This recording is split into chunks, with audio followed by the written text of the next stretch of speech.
Hey, what's going on, everybody? It is Jordan with the Bet Locker here to bring you a Tuesday NBA props edition for November 18th. And we got 6 games tonight. So we found some spots, a lot of injury news. So going to have to get creative tonight just to see where you want to go for your props and for your betting lines as well, if you're into that sort of thing. So please, if you can, before we dive in, please like and subscribe. It does obviously help out the small channel. And in my opinion, it does buy yourself some good karma somewhere in life. So let's go ahead and dive in. I wanted to show you real quick a little sneak peek behind the paywall. Last night we had a good time in the props game. So here is behind the paywall. Usually I give 2 to 3 extra plays that I like for the night, regardless of the free ones that I do obviously choose for the YouTube videos. So like here was NBA last night. Norm Powell didn't get there. Didn't take a lot of shots. But then Josh Hart got there, Jamal Murray got there, and Miles Turner got there. So, 4-1 in NBA last night. Got to make sure you still mix and match them correctly if you're going to take all the picks. My suggestion, probably do your 2 favorite picks and just put a little bit more money or units on that. But who am I kidding? I obviously preach that I'm going 7 and 8 and 5 and 6 and all those. So $5 to $10, in those crazy parlay ones aren't going to kill you. So, and they're fun to watch. So, but yeah, 4-1 in NBA last night. And then NFL last night, the only one was obviously the YouTube video that screwed us was Jake Ferguson not getting his yards. But Michael Mayer under was spot on. Javonte Williams over rushing yards, spot on. And Ashton Jonty under rushing attempts, spot on. So, and then obviously if you took everyone really like George Pickens and he could take anytime touchdowns for all the Dallas guys. So good night last night. Profitable night for me, just because, choosing your favorite ones and not getting locked in or handcuffed into just one pick. So I know this was the favorite pick for the YouTube video for the 2-teamer, but you got to give yourself some insurance somewhere. Other places too. So I did a 2-teamer with this, so then that made the money back for this 2-teamer for sure. So anyways, just wanted to give you a little sneak peek behind the paywall of what you get when you do become a member at thebetlocker.com. So let's go ahead and dive into tonight's slate though. Like I said, lots of injury news, lots of guys not playing. So Paulo Banchero is still out for Orlando. Detroit, Cade Cunningham is still questionable. Same with Asar Thompson. And then Atlanta, you got Neka Kongwu, Kristaps Porzingis, they're questionable. Boston, Brooklyn, nothing crazy, no news there. San Antonio, there's no Stephon Castle or Victor Wembanyama, and no Ja Morant on the other side. So, nah. Lakers enter in the game LeBron James. He's most likely going to play tonight, and then Gabe Vincent's also questionable, so he might be playing tonight too. So if LeBron plays, then I hate everything from the Lakers. I mean, I know he's not going to play a lot of minutes, but at the same time, it just takes away usage from other players. So you got to pay attention to that type of stuff. One spot I do like, though, is for Portland, Drew Holiday is doubtful. He's not going to be playing. So they don't have that perimeter lockdown defense guy. They still have the big guys with Denny Advia and Tamani Kamara, getting the inside guarding, if you will. But there's one spot that I really do like in Colin Gillespie. So there is also no Grayson Allen. So usually when you do see Grayson Allen out, you see a lot more minutes for Colin Gillespie and a little bit for Jordan Goodwin.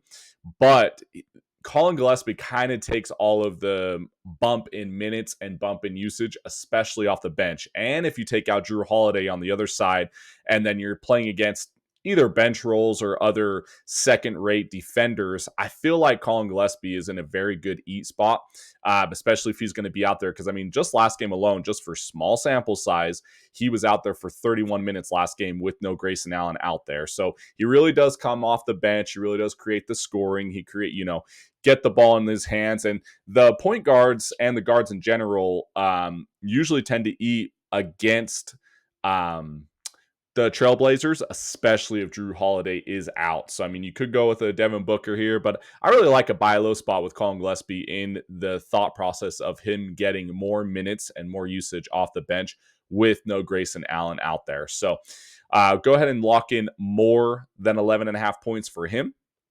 And on the flip side, kind of along the same lines, I like to go to Boston here against a very, very bad Brooklyn defense team, plus a very high up pace spot for Boston. If you're at Boston at this point, like in this game, then I don't really like this game as much because when you're at Boston, the defense is a little bit higher, the pace is a little bit slower, and I do like it against Brooklyn at Brooklyn, though, because the pace is going to be up and scoring is going to be up. And there's one person that has been finding his shot lately, and that's Peyton Pritchard. The last 2 games alone, especially against the one that stands out the most is this Memphis game. So high up pace spot against a very bad Memphis team, and he gets 24 points, right? So he's finally knocking down his threes. And then against a Clippers team with, without some guys as well, but also Clippers in general. I mean, he found his 3-pointer again. So he put up 30 points there, but he's also taking a lot more shots. And when you get Peyton Pritchard in that starting role, taking more shots, and you get the ball in Derek White's hands, moving the ball down the court and then assisting over to Pritchard when he is hitting his shots, then it's a great spot. So for this Boston team. And then take all that into consideration against a very bad Brooklyn defense team. I mean, if you just go for like I said, the small sample size alone, the last couple games for Brooklyn against the point guard spot or guard spot in general, you go to Washington. Let's see. CJ McCollum, he puts up 17 points, which isn't a lot, but he only took 12 shots and they kind of got blown out there. So he didn't play a lot of minutes. But then go to a Magic team. And Desmond Bane puts up 19 points. Jalen Suggs, who played 28 minutes, he puts up 14 points. So nothing crazy, but like getting really close to the line. And then go to a Raptors team. Emmanuel Quickly, he puts up 24 points. And then Scotty Barnes, just, assist monster, but also he puts up 15 points easily, but he only took 9 shots. So like the efficiency was there for him.